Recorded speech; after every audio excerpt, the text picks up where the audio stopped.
All right. Hey, Jess, thanks for having me on. I'm Stu Smith for your audience, and I've been involved in strength and conditioning now for, well, if you count myself, when I first started, over almost 30 years now, whether it was, grade school sports, high school sports, college sports, and then later on training to become a Navy SEAL and going through Navy SEAL training. Spending 8 years at a SEAL team, and then after that, I've been a fitness writer, ever since, and writing specifically about tactical fitness. What's it take to get into some of these training programs. Whether it's a fitness test or an obstacle course they have to run, to get accepted into these programs, as well as what's it take to get through the initial training, whether that's basic boot camp or police academies or special ops type training. So pretty much if there's a fitness test out there, I try to write something about it.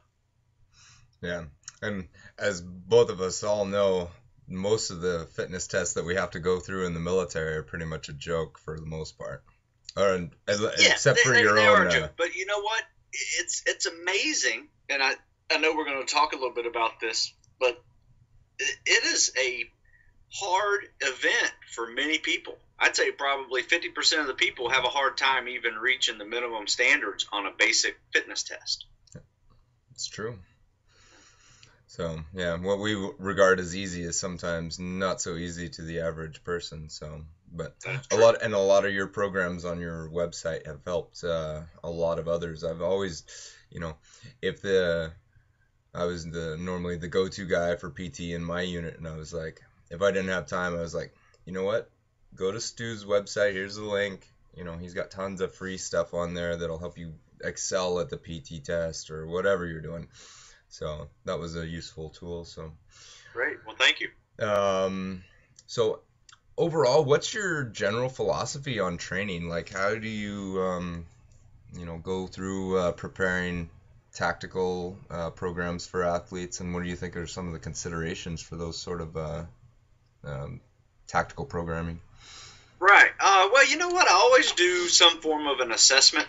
Whether someone comes up to me and wants to be an Army guy, Navy SEAL, Marine Recon, police officer, SWAT team, whatever, I look at where they are now, and then I look at the fitness test that they have to prepare to get accepted into that training, and kind of go from there, and see where they are, maybe even take the test as just an initial assessment, see where their fitness foundation is. That's a real big one. A lot of people, I think, skip fitness history, right? Like, personally, I kind of grew up as the powerlifting football player guy, so like the strength elements have never been that challenging to me. Yeah. But when I first started, anything over 100 yards was long distance. Yeah.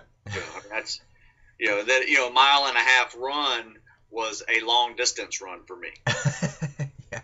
So you had to evolve in your training to be able to sprint that mile and a half, pretty much as fast as you can, to be competitive in some of the special ops programs that are out there. So, I have found that, understanding their fitness foundation, where that is, whether they're a strength guy, they're an endurance guy, or they've just been a couch potato for 10 years, once you get that information, then you can start.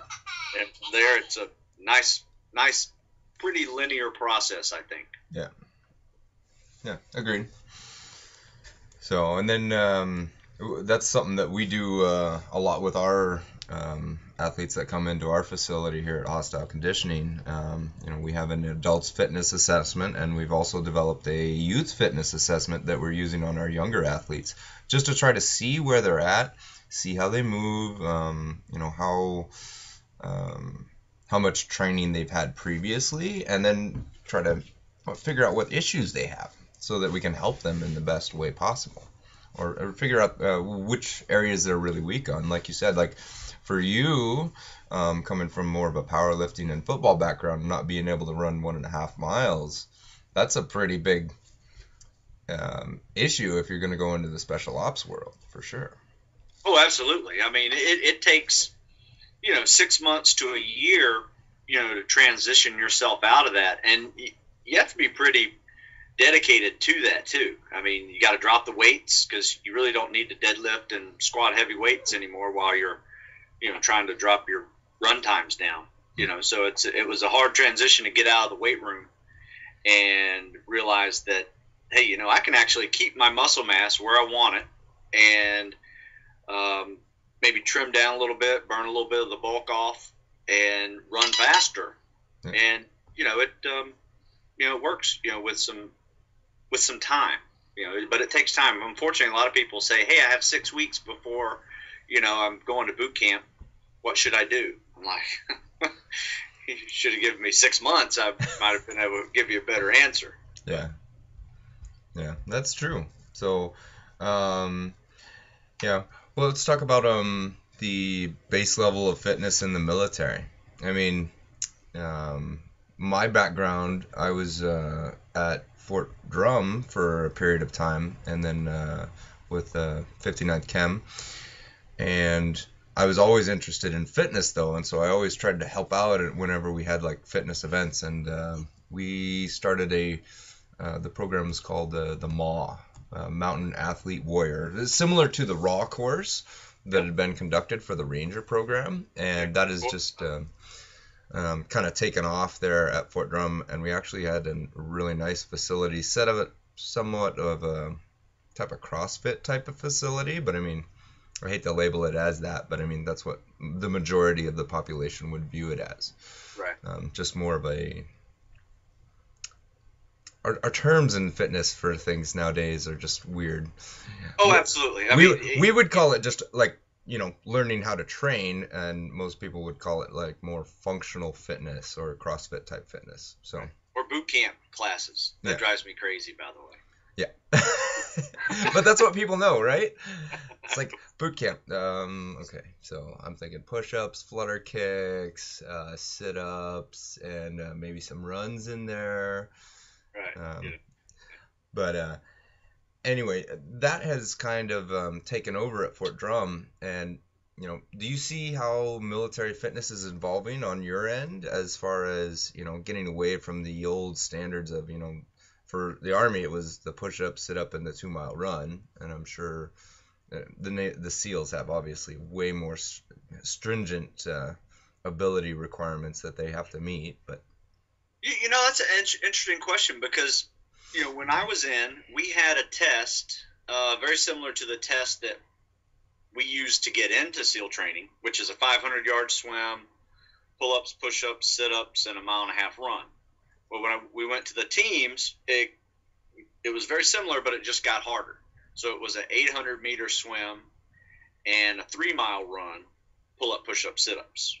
So still very calisthenic based. However, you're right. Things are evolving. I think people are realizing. I think it took a war to make them realize what is really more useful than all the high rep calisthenics and the long miles of running. However, I do think that has a place. I think it's a good way to build a foundation, and then from there, that's when you add in like your raw programs. When you're doing squats and deadlifts and some of the power movements, as well as agility runs, shuttle runs, shorter mileage events, maybe even add a ruck in there as well. All of those things are very useful, whether it's in, real world operations or just building a better tactical athlete. One thing that's very hard to explain to people is, a lot of the young kids that want to be Rangers or Special Forces or Navy SEALs, they see what the Navy SEALs are doing now while they're at the team. And it's two different animals. I mean, to get through SEAL training, you almost have to be a triathlete.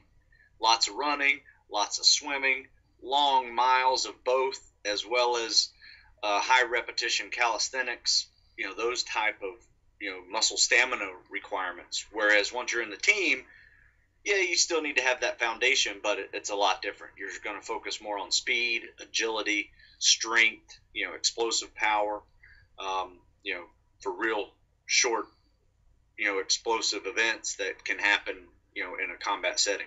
Yeah. Yeah. The overall endurance environment is, I think set up in the training scheme of things just to show, hey, can you do it? Yeah, and it's a good gut check. If there's one thing that will test someone's resolve, it's running for many, many miles, rucking for many, many miles. When your mind starts to wander and say, hey, do I really want to be doing this? Yeah. This kind of sucks. Do I still want to keep doing this? Yeah. Or many miles of swimming in the dark ocean. All those things will definitely test you. So I think they definitely have a place. It's just, you have to train for those things if that's what you're going to be tested on. You're not going to be tested at buds on whether you can do 1.5 times your body weight in a deadlift. Yeah. But you're going to be tested on how many, pull-ups and 4 mile timed runs you can do, how fast you can do them in. So. Yeah. So basically, the parameters for testing are, the things that you really need to focus on in, any sort of tactical programming, at least to get into the programs. But then you can branch out into other areas that you need to focus on more. I think we're both in kind of agreement on that type of field. Oh, absolutely. Absolutely. Yeah. In fact, I even came up with a new, I call it the Dirty Dozen tactical fitness test.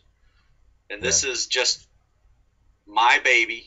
I didn't, do a scientific study on any of these events. However, I pulled them from many of the already tested events used by programs like RAW, Navy SEAL program, FBI SWAT team, Marine Corps, and just put them all into one big event. And it can be broken up into 2 days because it's about a 2.5, 3 hour event if you do everything, because it's the first one. And the neat thing about this is the thinking man's game, because you can arrange it in any order that you want to make you perform better. Yeah. So you got to think through it as well, and almost strategize to get through this 12 events. And some of the events are like, 4 mile ruck, and it's not a sprint. It's not like you got to finish it in a particular time. You just have to get it under 60 minutes. Yeah.